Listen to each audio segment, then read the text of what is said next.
On today's show, what is MPJ's trade value and is he a future piece for the Nets? What is management's plan for the rest of the season? Which players are definitely a part of the future? I'll answer all those fan questions and more right now.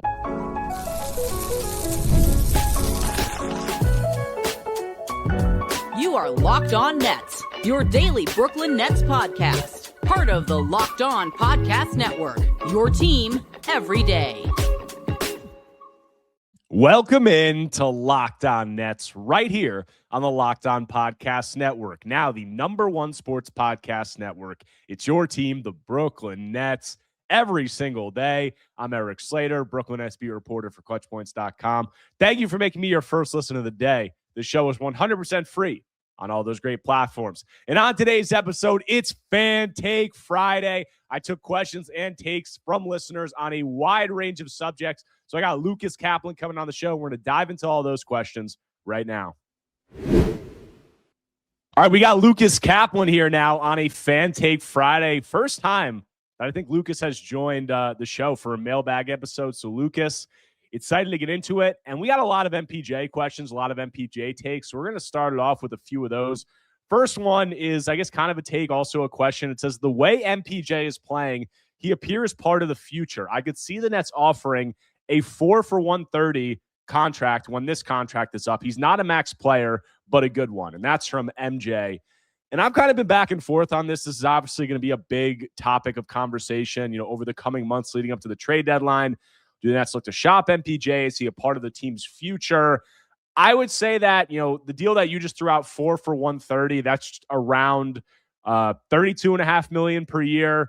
I checked it. This would be in the first year of the contract when MPJ's deal's up. This would be just under 19% of the salary cap. And obviously the Nets could structure it in different ways. So I don't hate that.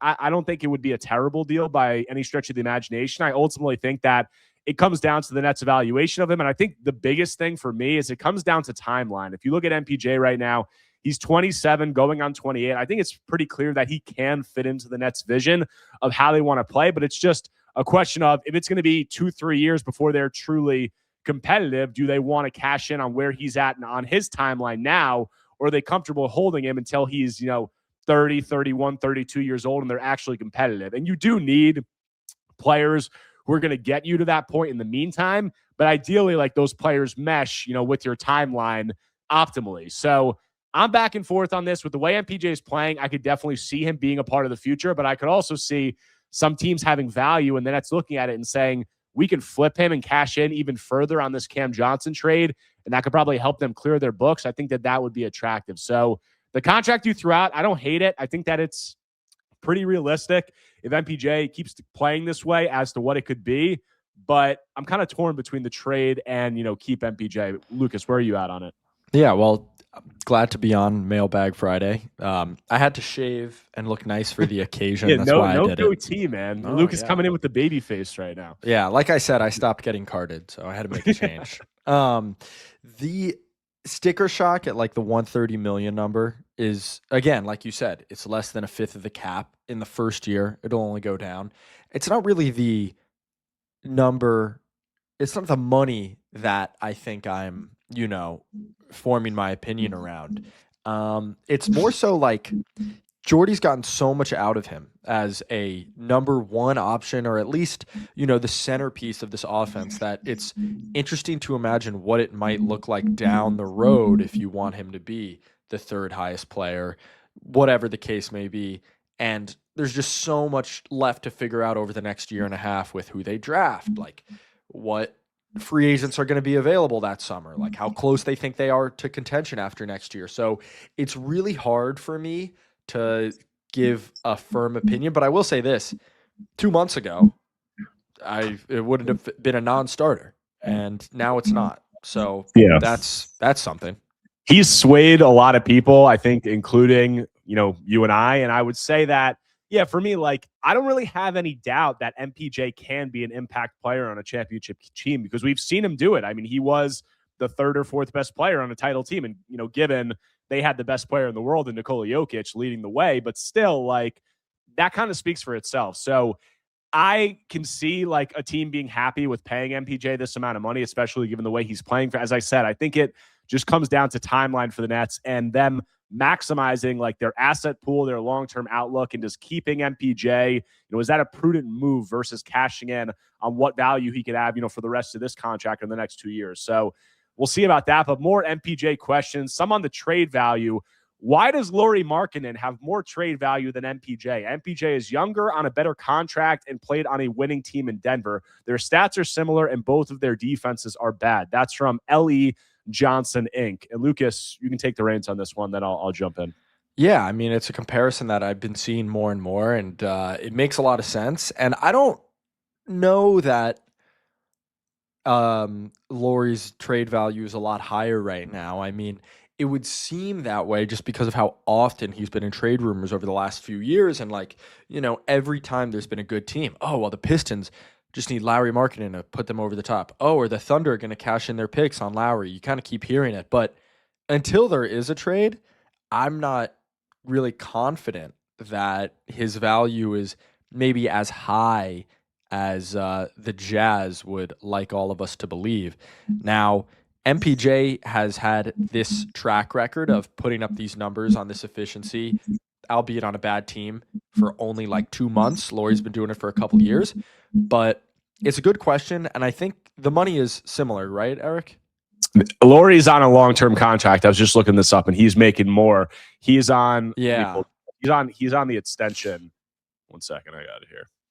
Yeah, so he's under contract for 4 years.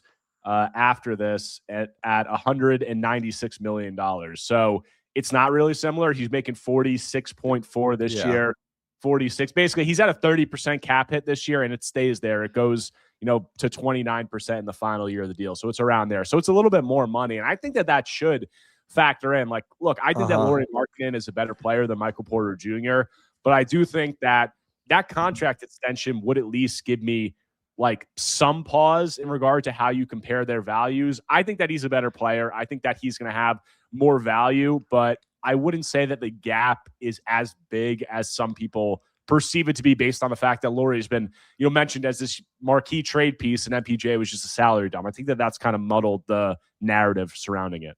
Yeah, we'll see. And I think MPJ's trade value has changed a lot in the last few months. And the Nets sort of did that with Cam Johnson, and they're doing it again with MPJ. And I think until it's proven true, it might seem like it's true that Lauri has much more trade value, but I can't say that I know it to be true if that any of that made sense.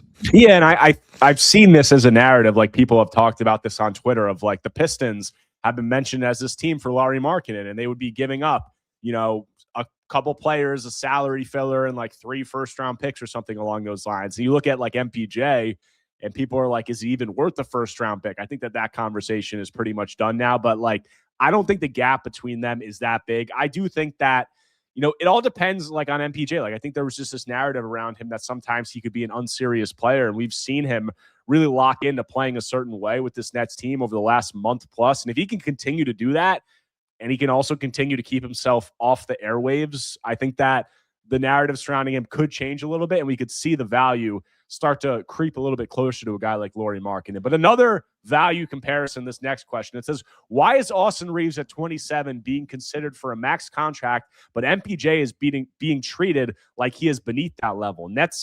Nets can tank, even though I hate tanking, but MPJ is a key piece for 26-27 when we can't afford to lose. That's from Coach Alvarez. The Austin Reaves thing, I think that Austin Reaves just offensively, like, they're both bad defenders, and I think that Austin Reaves offensively is just a higher level of player. Like, he can just do so much more on the ball. He can generate so much more offense, whether as an on-the-ball guy, breaking down guys off the dribble, being a facilitator, or just being like a catch-and-shoot guy. And MPJ can generate a lot of offense, but he can't do it at the level that Austin Reaves can, or I think at the consistency that Austin Reaves can as an on-ball guy. I think it's just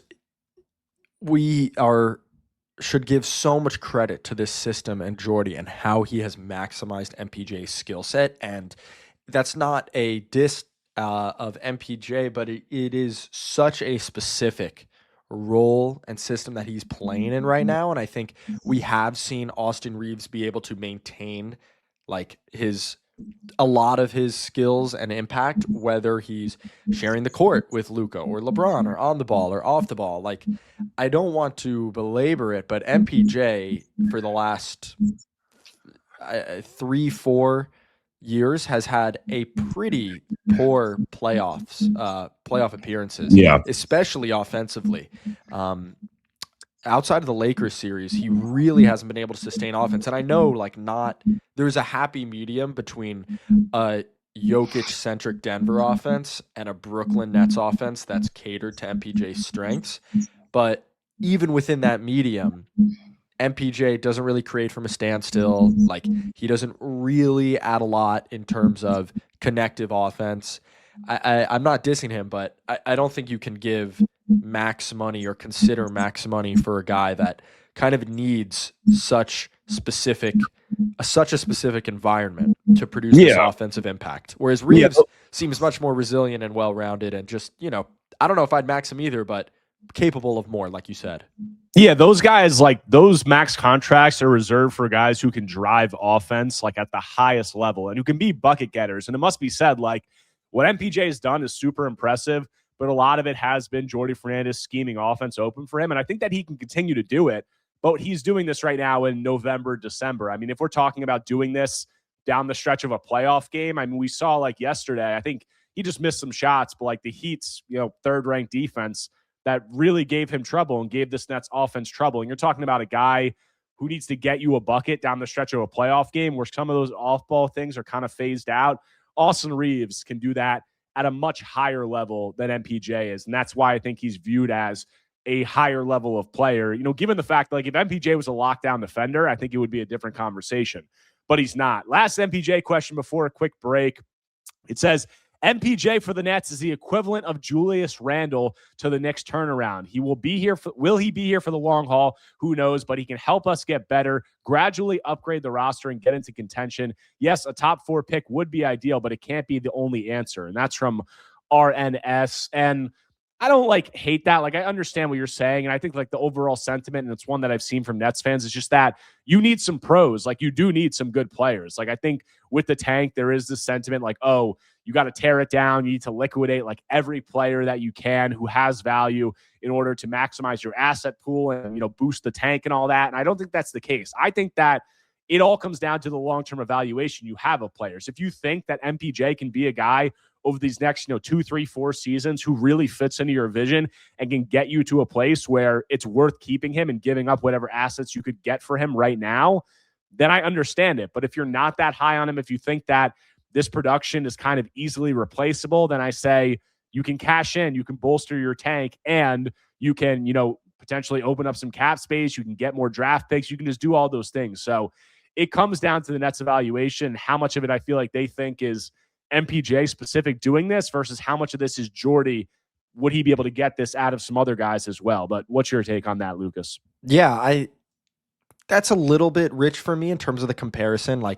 Julius Randle did bring, not single-handedly, but was the main reason the Knicks, who I don't think owned their picks in a lot of those seasons, went from, just some of the depths of the worst they had been, which is saying a lot, this century, into this very respectable, very consistent, maybe first, second round playoff exit.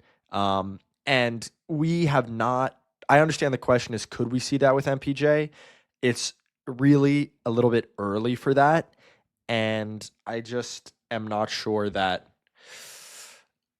I'm not sure that it's really an apt comparison just in terms of the situation, because the Nets just traded for their picks back. And it was a very clear signal that this is how we plan to build the roster out. And, they acquired MPJ as a salary dump. Now, I'm not saying they can't change their opinion based on what they've seen so far and how great he's been, but the Knicks acquired Julius Randle to do exactly what they did, which was build a much more respectable team with the hope of being something else.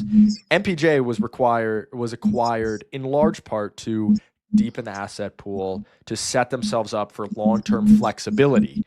And so I'm not really talking about the two as players, but in terms of situations, I do think this is pretty different. Yeah, we got some questions now about some trade patterns. Could we potentially see some Nets veterans traded? Who is the most likely? Who is the least likely? Also, which guys do we think are the most impactful right now this season, and which could fit in to the team's long-term plans? So we'll get into all that when we continue Locked On Nets after a quick break. Guys, the season's heating up, and DoorDash has a way to keep fans in their bag the whole way through. Whether you're watching for the highlights, the tunnel fits, or just your favorite player, DoorDash makes the entire season more fun because every player has their bag. With DoorDash, fans have one too. DoorDash keeps your snacks stocked, your gear fresh, and your watch party vibes absolutely on point. There are nights where your team stresses you out. Let DoorDash become your post-game therapy. Sometimes you just need your dessert now. Those late-night interviews hit, and suddenly you need chips at midnight. DoorDash is built exactly for that. If the group chat says pull up, DoorDash makes sure you're always prepared. Snacks, cups, even a phone charger for the friend who's always at 2%. So from tip-off to overtime, stay in your bag and order on DoorDash. Get snacks, drinks, gear, whatever gets you through the season, delivered right to your door. DoorDash, in your bag all season long. Guys, do you ever feel like your money just disappears each month? It happens fast. A few subscriptions here, an impulse buy there, and suddenly the numbers in your bank account don't match the numbers in your head. Rocket Money helps you get clarity, track every dollar, and stay in control of your finances because managing your money shouldn't feel like a second job. Rocket Money does the heavy lifting for you so you can save more and stress less. Guys, Rocket Money finds subscriptions you forget you were paying for and helps you clean them up quickly. Seeing all your spending on one dashboard makes it easier to understand where your money is going. Guys, I really like how Rocket Money automatically builds budgets based on past spending. It keeps you on track without overthinking it. So take control of your finances and cancel your unwanted subscriptions with Rocket Money. Go to rocketmoney.com/lockedon today. That's rocketmoney.com/lockedon. One more time, rocketmoney.com/lockedon. Coming back from the break, continuing today's Locked On Nets episode on this Fan Take Friday. Rolling on through all of your takes and questions. Got Lucas Kaplan here. And next question, can you rank the Nets veterans in order of most likely to be dealt to least likely? And that's from Ross Goldban. And that's tough. I mean, the Nets have like 6 or 7 veterans, but, off the top of my head, I think most likely is Cam Thomas. I think that he, kind of runs away with that because I just think it's pretty clear that, he's not a part of the long-term plans. I've been into that. If you get past that 2 spot, like I passed that 1 spot to the 2 spot, I think there's a lot of different options. I actually might say that maybe a guy like Zaire Williams could be one of the most likely, not because he'll have any value, but just because I feel like he could be a salary filler and we could see like a lot of different deals. Like we've talked about the Anthony Simons deal potentially. He's a $6 million salary that would very easily fit in there. And I don't really think that he's going to be a part of the Nets long-term plans necessarily. So I might put him at 2. And then probably Michael Porter Jr., Nick Claxton, Day'Ron Sharpe, like those guys 3, 4, 5 in some order. It's tough to say right now. And then Terrence Mann at the bottom because I just think that's a negative asset, and I don't think the Nets are going to be able to move it. But Lucas, what's your opinion on that order? Yeah, I like the ordering. I like your thought process. Like, I don't think they'll trade Day'Ron, but a guy like that seems more likely just because maybe a team really needs a cheap backup center, or maybe he's thrust into a starting role. I think though a guy like him, or like you said, Zaire, is equally as likely to be traded as, an MPJ.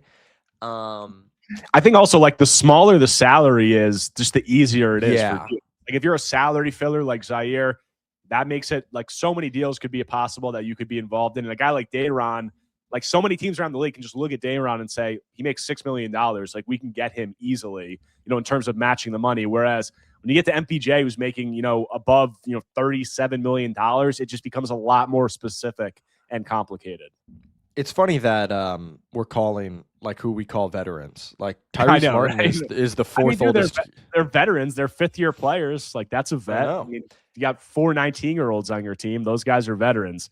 But yeah, Haywood Highsmith is in the first tier. I don't know if you mentioned him. Haywood. I kind of omitted Haywood just because I went over him on the pod yesterday and we just don't know like what the situation is with him. But yeah, he's another guy could be included as a salary filler. But I'd say that I'd probably put the small contract guys first, and then Michael Porter Jr. and Nick Claxton, who could also very well be traded after that, just because those are more specific deals. Like if you have a guy making $6 million like Day'Ron who has value, that deal could be open up to like almost any team in the league. Whereas MPJ, that's a very like finite group of teams probably that are going to be looking into a deal like that.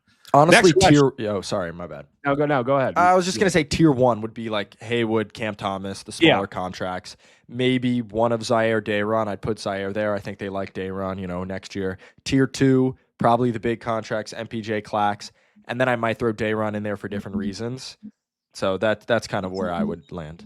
Yeah, agreed. Next question.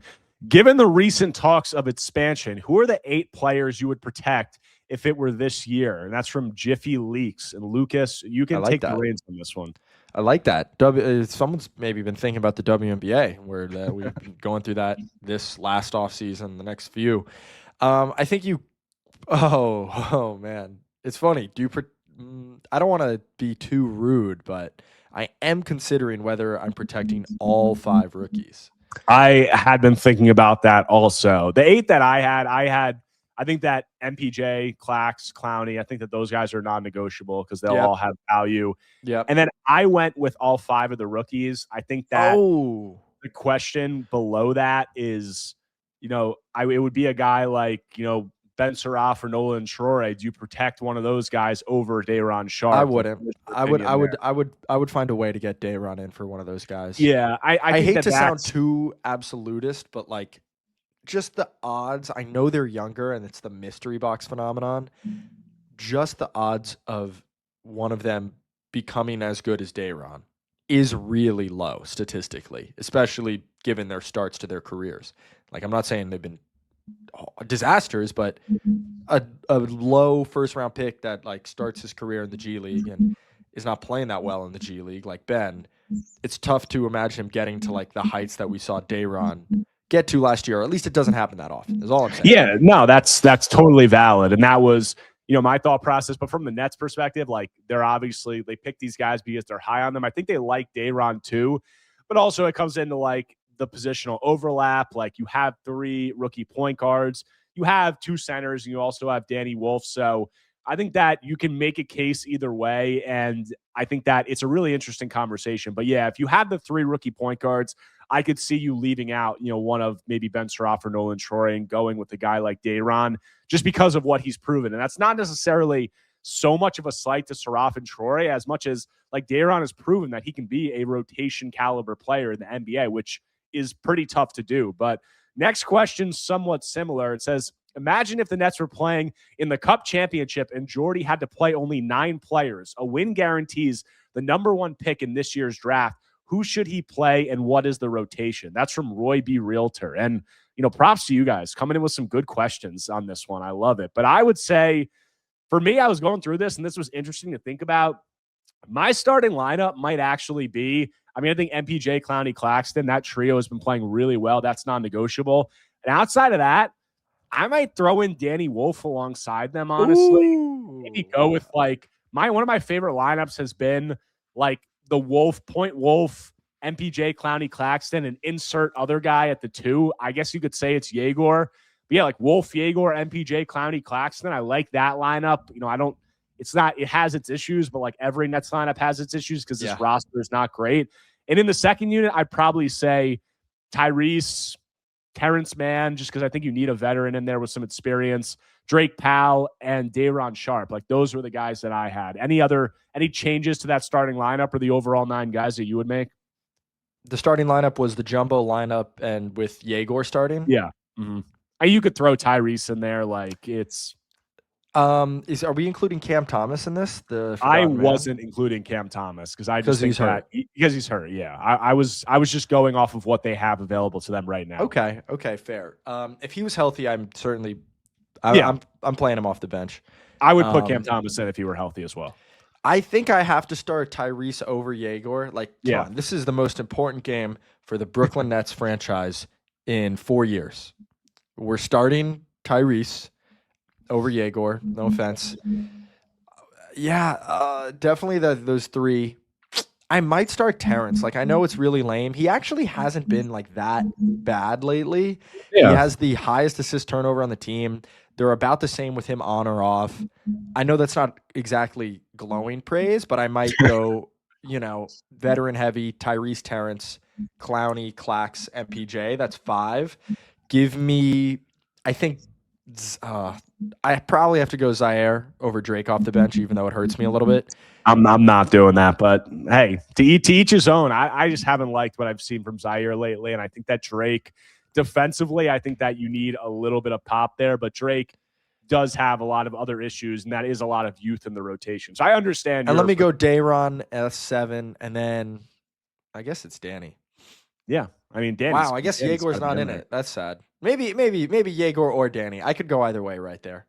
All right. Yeah. I mean, I like that. And I think that it speaks to, I mean, there's a lot of different rotational questions about how are they going to approach these guys long term. I mean, it's not exactly like, there's a lot of spots to be had in this Nets rotation, obviously, going into next year, where they're going to be trying to be a lot more competitive. Last question before a break. Based off Joe Tsai's preseason comments, do you think he will exert any power for changes to be made if the Nets continue to win, or do you feel like he's not that type of owner? That's from Ricky C. White. Joe, he's never really struck me as like that kind of owner that like would get in, like at least from a basketball perspective and management of the way that the Nets are going about things basketball wise. I think that there's bigger issues. We've seen that he'll obviously get involved there, but from the basketball perspective, he struck me as somebody who like has hired people that he obviously has some trust in. And it seems like he kind of lets them do their thing. It doesn't seem like he's someone who kind of meddles that much, but I would say that I think that the comments were pretty clear of what, the Nets were going for this season. But I think that there's probably pretty good alignment between him and the front office for what the vision is. So I don't necessarily think that he's like someone who would need to come in and like overhaul things. No, I don't really see that for this ownership group either. Yeah, I don't know. It's tough to like get a good read on everything that goes on behind the scenes, but I think probably, like that preseason comment Joe made, like you can predict what kind of strategy we'll use, might have been overanalyzed. Like maybe it just refers to, well, we're not going to go out and sign the absolute best seventh man possible. Yeah, it goes into like the conversation we've talked about, like the level of aggression or shamelessness. Like the Nets are a tanking team regardless. Does that comment from Joe Tsai mean that like, oh, we're going to do absolutely everything we can and tear it down to the studs? Like, no, it's just... They haven't shown it. They have not shown that level of shamelessness. And until I see it, I just kind of doubt it. Like some of it is, Jordy has been great, too good to tank or whatever. But I don't know, the start to last year was probably avoidable. They, just are not being right now as shameless as some other teams have been. If you listen to Jordy, I mean, if you look at the way that Jordy's operating, you listen to Jordy talk, Jordy does not strike me, as a coach. I don't know what coach wants to lose or believes in losing, but I could very well see Jordy being very anti-tank and saying, obviously, like he hates all of the conversations surrounding it. He hates that they have to try to lose to improve their pick. Like he doesn't want to do that. But I just think that he seems like a guy who is very anti-tank, and I think it probably just goes against like everything that he believes in. And I feel like that's probably the case with most coaches, but I think some coaches will be maybe more, averse to it and saying that like we don't want to like let this kind of losing cancer into our locker room, into our culture, where some coaches might be like, I need that shiny new guy atop of the draft. Yeah, but again, there's not really a lot of, evidence that the losing culture really has an adverse long-term effect on a franchise, on a team. And I think Jordy's similar to like coaches in a lot of ways, like even coaches on the most prolific tanking teams. Well, that's not always true, especially towards the end of the year.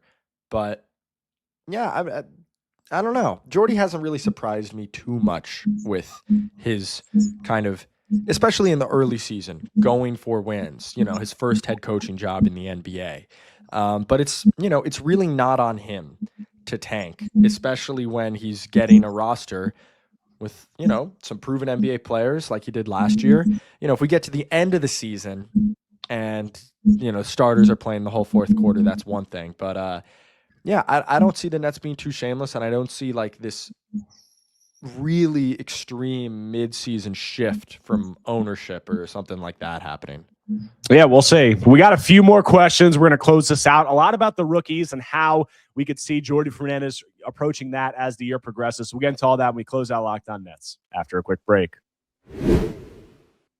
Guys, let's be real. No one starts a business for the joy of calculating tax withholdings or managing payroll spreadsheets. That's where Gusto comes in to take the stress out of payroll, benefits, and HR so you can focus on running your business and supporting your team. Gusto is the all-in-one remote-friendly payroll and HR platform that makes managing your team simple, transparent, and fast. Whether you're hiring, onboarding, or paying employees, Gusto helps you do it all from one place without the hassle or hidden fees. Unlimited payroll runs for one monthly price, which means no surprise changes at the end of the month. Gusto's automated tools like offer letters, onboarding materials, and direct deposits can save you hours every week. So try Gusto today at gusto.com/lockedonnba and get 3 months free when you run your first payroll. That's right, 3 months of free payroll at gusto.com/lockedonnba. One more time, gusto.com/lockedonnba.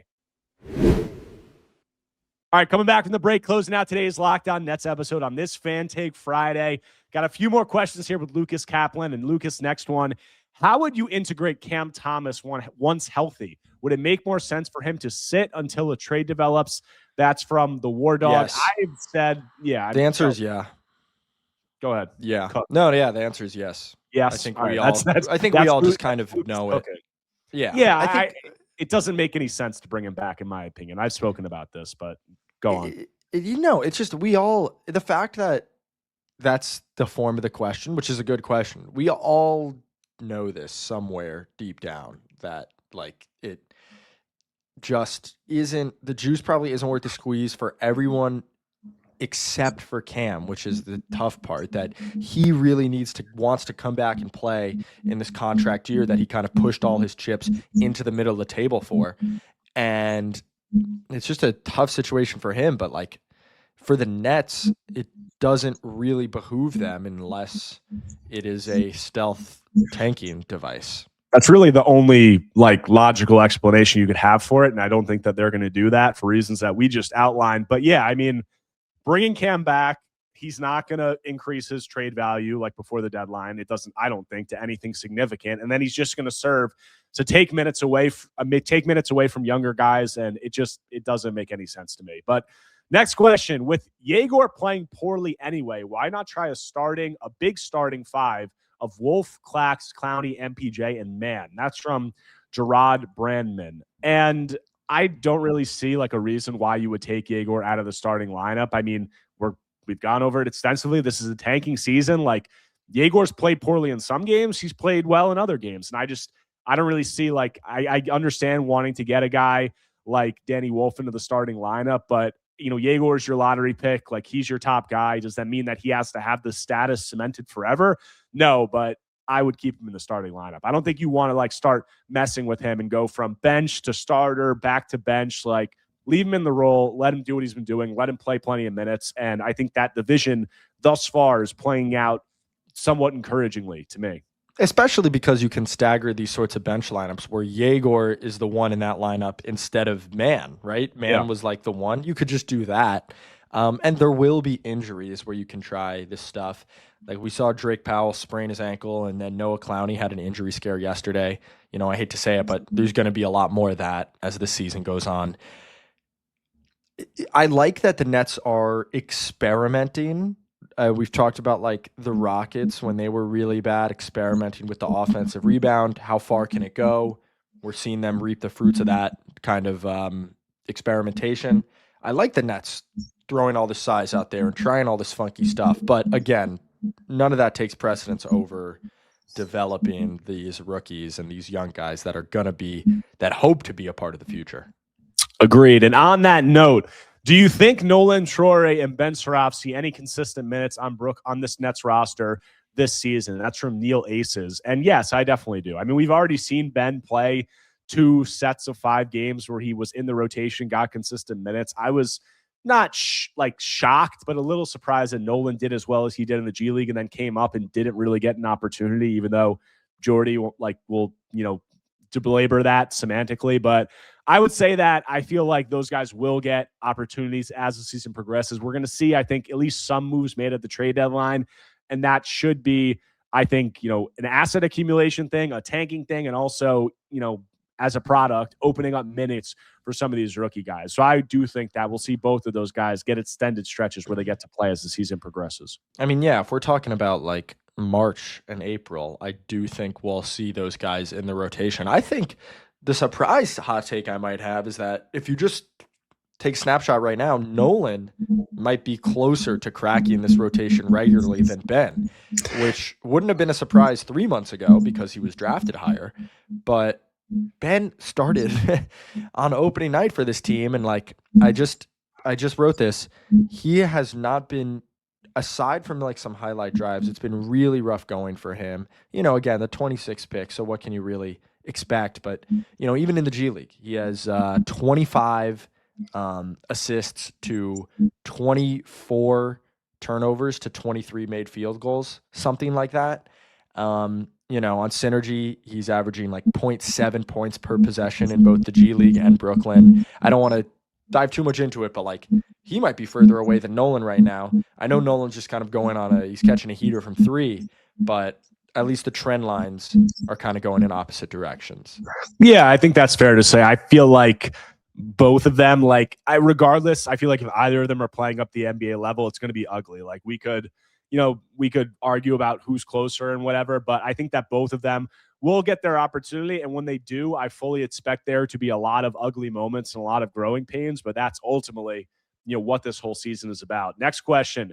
Do we see Wolf start soon instead of Clowney? How is his fit alongside Claxton and MPJ? That's from Clash Bandicott. I don't think so. I don't think that Noah Clowney can be taken out of the starting lineup with the way that he's playing. How is Danny's fit alongside Claxton and MPJ? I think that he can fit fine. I think he's showing that he has a lot of versatility, mostly tied to the fact that he's shooting the ball well from 3 and he's held up better defensively than I expected. So I think you can play him in a variety of ways, and I think that's one of the most attractive things about him right now. Yeah, and the way he like connects the offense, the way he keeps his dribble alive, you know, is a willing passer despite, you know, these subpar assist to turnover numbers that I know Jordy wants corrected. And, you know, Wolves only played 200 minutes. So we have a lot. I'm really curious to see like how it all develops and like how fake this defensive impact is. You know, opponents are pretty much missing every shot when he's on the court, but also like rebounding next to Day'Ron, how much of an impact that could have on your defensive floor. You know, how much of this feel is real. Like he seems to have, unlike a lot of high turnover guys, pretty high feel and understanding of what's going on. So you just have to get that out on the court, kind of whatever way you can, I think. Definitely. And Lucas, that's all the questions we have. Appreciate you taking the time to come through for Fan Take Friday. We might have to make this a regular thing because I like having someone to, you know, debate and bounce opinions off of. But we got the Nets. Who do they have on Sunday? They got the Raptors on Sunday. We got the Raptors. Long Island has Mexico City tomorrow if you want to watch Ben and Nolan. Just locked into Long Island. So yeah. We'll have more conversation about that, but appreciate you taking the time as always, man, and you'll be back soon.